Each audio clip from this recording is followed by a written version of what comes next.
Thank you very much, Swaminiji, for taking time to do this. One of the questions that often gets asked is what brought you to Vedanta? Actually, I had no plans to enter into Vedanta or any ashram or anything. I was working for a state government department of Karnataka. It so happened after certain years of service, I was feeling I need something else, not this. So also there were some problems also, as you know, in the government or whichever setup you go. So it so happened to me, it is impossible to change the people. So it is better I get out of the atmosphere which doesn't suit me. So I thought, suddenly I decided in half an hour, I gave my voluntary retirement letter. I had put in sufficient years of service so that I could get some pension.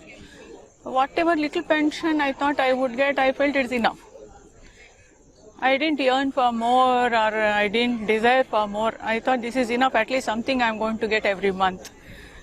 So as such I came out of it. I wanted to travel a lot. I'm very fond of traveling, trekking and all. The very first thing I did was I went to east and northeast, saw all the places. In 1995, I took voluntary retirement in 1994. In 1995, it so happened I had been to Rishikesh. The first place I went was Swami Swatantraananda's ashram. It happened that Swamiji said, our Swamiji has come, which means Swatantraananda Swamiji, who is Dayananda Saraswati. He said, come, I will introduce to you. I was staying in Swatantraananda's ashram and he took me there and Swamiji came. He introduced me. And then Swamiji said, you come and talk to me.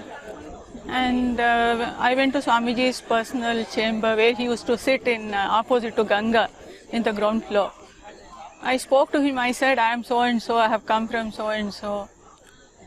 It was so beautiful of him to say, I told him, I have come out of the office, Swamiji, I was tired of the structured life, going every day and signing attendance and things like that. He said, we have started our course, long-term course, why don't you join? I was very frank and bold enough to say, no Swamiji, I don't want any structured life now. I'm reading a bit here and there. So if I don't understand, I ask people who know about all these things, but I don't want to get stuck again for another 3 years in a structured life. Swamiji was so happy, I can never forget the words. He said, I'm very happy, Beti. You are saying this. You are so bold enough to say this. I said, yes, Swamiji, whoever it is, I would like to speak my heart out. And just because some Swamiji says, I cannot say yes. So this is not me. So now I don't want anything. And so that's how I came to know Swamiji. It's a big channel actually. Somebody or the other is a reason for me to come to wherever I am today. And then Swamiji gave 3 days general talks over there in Rishikesh itself. So that actually took me off. It was a real takeoff for me. Then I felt there is something, there is a person like this who can give me something. And of course I come from a family where there is a good brought-up was there. Foundation was good. And there were a lot of religious that feeling was there. And after I met Swamiji, I told him I'm not attending the course and all. After a month or so, Swamiji came to Bangalore. He gave 1 week talk on Purnamada Purnamidam. I attended that also. And in 97, I did my Manasarovar Kailas Yatra. And after that also immediately it so happened I met Swamiji. I was in Bangalore at that time. Then I told Swamiji I did this. Swamiji was so happy. He said, I'm very happy for you, you have done this. Then we had brought out some book on Manasarovar Kailas Yatra. It was very nice. Then I told Swamiji, I want you to see this. He said, you come to Anekati. I went there, then such a time it was, somewhere near in 98. They were taking applications for 3 months course. Many people offered me, why don't you do it, why don't you do it? I said, no, I'm not going to do it. I don't want to be caught there for 3 months. I can't sit in one place. And then one of our Guru Bhaginis, she said, and one of our Guru Bhais also, both of them said, you just take a chance. You just take a chance. Don't say no. Then with reluctance only I gave the application. The very first day when Swamiji started the introduction, the first topic he took was Tattva Bodha. And Swamiji gave the introduction. The introduction itself took me off in such a way. I was feeling as though I had known all these things. I was feeling that. Yes, I have heard this, I have heard, though I have not heard anything before. I used to read some small books here and there. And after just in between the course itself, in Tattva Bodha itself at the end, Tattvamasi comes. And Swami explained it so beautifully. I was feeling and telling myself, yes, I am that, I was telling that. Then I went to Swamiji and said, Swamiji, Vedanta seems to be much easier than the academics. And again, there also Swami used such a sentence I can never forget. He said, Ma, you have come prepared. So it has a lot of meaning. Not that I did any homework physically and came or something. So I could understand whatever he said. There's all Purva Janma, Punya, it is. So like that everything started. I started attending courses, one after the other. For long-term course, I didn't do much because, as I told you, it's a bit difficult for me to be there in one place for a longer time. Then, but the amount of short-term courses I have attended, that itself is, I think, it's more than long-term course also. And I never had an idea to become a teacher or something. I just wanted for my own sadhana. So it was so interesting, so interesting. Again I said, Swamiji, yes Swamiji, this is really easier. Vedanta, understanding Tattvamasi is very, very easier than academics. I said him again. And so it continued like that. I used to attend classes in Rishikesh. Rishikesh was almost like my hometown. I used to go twice and thrice a year in a train, all the way from Bangalore to Rishikesh, changing trains in Delhi and all. So it went on. In 2006, it so happened I had been to Sringeri. I will be visiting Sringeri at least once a year. There one Swamiji was there, Satyagnananda. We were just generally discussing about Bhagavad Gita Kannada translation. I was telling why not, to Satyagnananda Swamiji I was telling why not we do it in Kannada Swamiji. And immediately he said, yes, it is already done, but Swamiji is not very much satisfied with that. Why don't you do it? And he said, why don't you redo it? Somehow I was not ready to redo it. I said, no Swamiji, I don't like to touch others this thing. Let me see what happens. Then he said, you do it independently. Then I thought, this is not Swami Satyagnananda's order. So, the goddess Shardamba is asking me to do it. Then immediately I went to the temple. I told her, I think you are ordering through Satyagnanananda. So, oh Mata, you please give me all the strength and intelligence and patience to do it. Then I went to Anekati. I met Pujya Swamiji. For some purpose I had gone. I mentioned him. Swamiji, Satyagnananda Swamiji is asking me to do this translation. Immediately Swamiji, you do it, ma, you will do it. Do it, you are going to do it. He blessed me with his palm like this. So I started it. By then I had just shifted to Mysuru. Mysuru is my native place. And so by then I had taken Brahmacharya Diksha also, Naishtika Brahmacharya. So I didn't want to be in Bangalore. I had shifted to Mysuru is my native place. I started on 2006, September 27th I started. I did some Saraswati Puja and all. For 5.5 years non-stop I did it, in exclusion to everything else. In exclusion to everything else I did it. But only thing is, we couldn't really, I didn't want to wait for everything to be over. In the first installment in 2009, we released 3 volumes in Bangalore. Swamiji himself released it. That took a little longer time because I had just started it and I didn't have any help from somebody to look into the proofreading part of it. So I had to do it myself 3 and 4 times like that. But for the sake of the viewers, can you tell us what is so unique about this Bhagavad Gita Home Study course? It's a beautiful thing. I had already read the English version of it, but I never thought I'm going to translate it. It just came on me, but I received it wholeheartedly with Daiva Kripa, Guru Kripa, and the Atma Kripa was also there. All the 3 put together. I thought this is very, very helpful to people who are real seekers. How does it compare with other commentaries on the Gita? See, Pujya Swami's way of teaching is so deep, it touches the heart. Even an ordinary, very what should I say? A person not with very high IQ can also understand. Swamiji teaching was such a thing. And I had to maintain Swamiji's way of teaching, Krishna's message, the spirit of the message. Somehow, I don't know, it is Goddess Sharda who gave me all the strength. I prayed for Saraswati also. And so it was a tapas for me. Even Swamiji himself said when the last 2 volumes were released, by then Swamiji was not well. So I took it to Anekati itself, Anekati Ashram. Swamiji said that it was a tapas she did. It was a real blessing from him. So in 3 installments, I completed in 7 volumes. 3, 2, 2, like that. The second 2 installments took only 1 year. Not even 1 year, because by then I had got the grip of it. And the next one also, it took about 1 year, that's all. And people welcomed it. People liked it so much.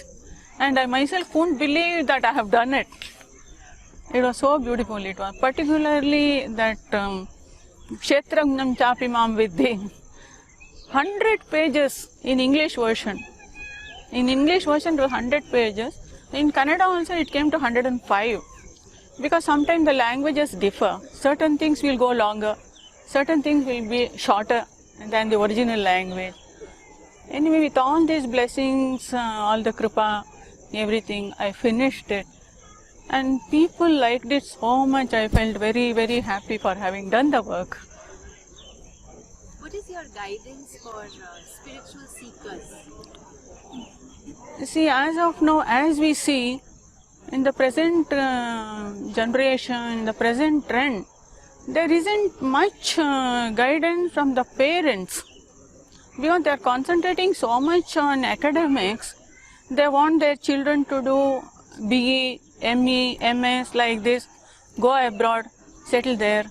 And most of our culture, our religious this thing, they are not imbibing anything at all. That's because the parental problem. The parents themselves are not observing many things. Because I travel a lot, I have been seeing in every places also. Right from dressing and everything. And sometimes I feel so sorry. Nowadays people, even the mothers also, they do not have the appropriateness. The way they dress, the way they go to the temple, what I say, you wear anything you want, but there should be some appropriateness. You should go to the temple as you go, you should go to the ashram as you go. But it's not happening. You can see everywhere. This is mainly because the parents, they feel, children feel bad if they are imposed with certain restrictions, they feel. But they should be made to understand. See, you are going to an ashram, you dress up like this. You are going to a temple, you dress up. You are going to a picnic, you go the way you want. You are going to a reception, you go the way you want. So that appropriateness should be brought out. So that our religion, our culture, everything will be maintained. And it influences friends also, you know. If one person goes with all decent dresses to a temple or to a marriage, morning marriage is different, reception is different, and they will have a chance to wear all the dresses also. So here the parents should guide properly, but parents themselves are not doing it. I think this should be, the parents should be given the training, I feel, or make them understand we have such a great religion, grand religion. The parent, many people they say, oh, children program should be there, youth program should be there. I tell them, where do they go back again? Where do they go back again? To the same parents, to the same atmosphere. What is the use of training the children?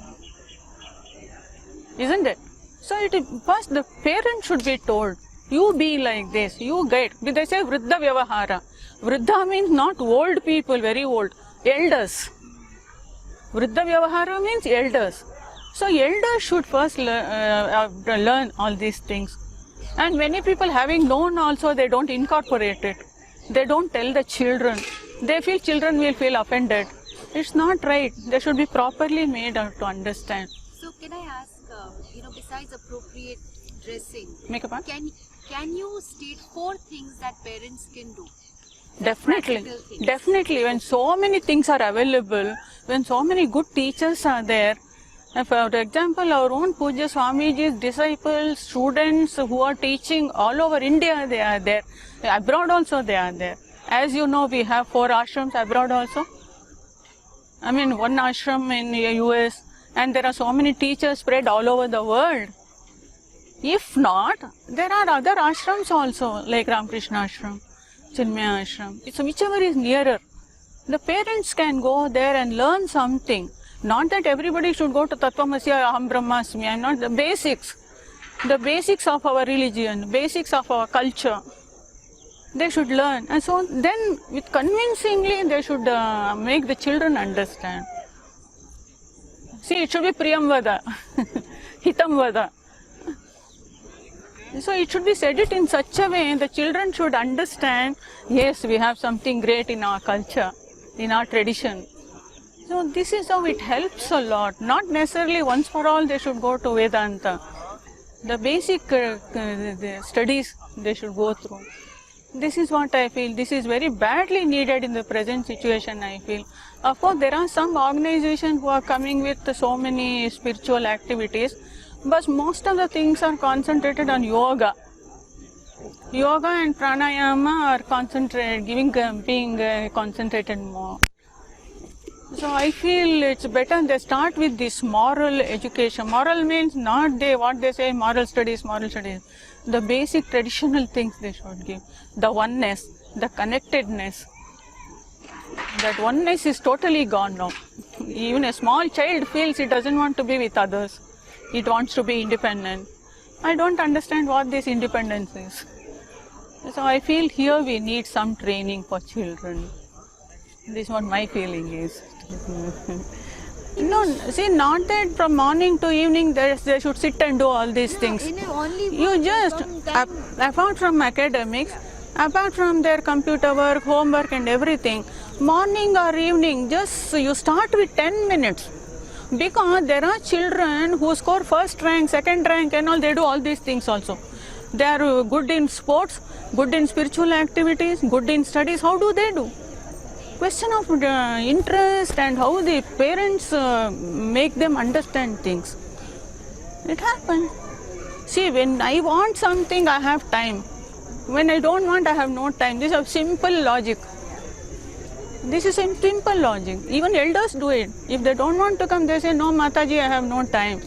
But they can go for marriages. They plan for marriages 2 months, 3 months early. They have time to go to the parlors. They have time to go for dresses and everything. For mobile talking. Everything. Yeah. No, the parents themselves, I am telling. For Instagram, but they are not having time to spare for that. No, that is, the parents should make them understand slowly. You should not force them. You should not force. Slowly you should start. Slowly you should start. That too, if you start it from the very young age, it's easier. Yeah. Like for example, in our family, in my circles, there are some people who start teaching the smallest kids, 2-line stotras, shlokas and all, like Shuklam Bhardaram, Guru Brahma, Guru Vishnu. 3 years old boy chants that. How is it happening? So it can happen. It can happen. And nowadays, I am observing one thing is people who are staying abroad, they are trying to teach all these things because they are missing India. Though they go away from the land, but they cannot miss India. It is happening there. But to what extent the practice every day, we don't know. They are chanting. Okay, thank you so much, Swami. All the best.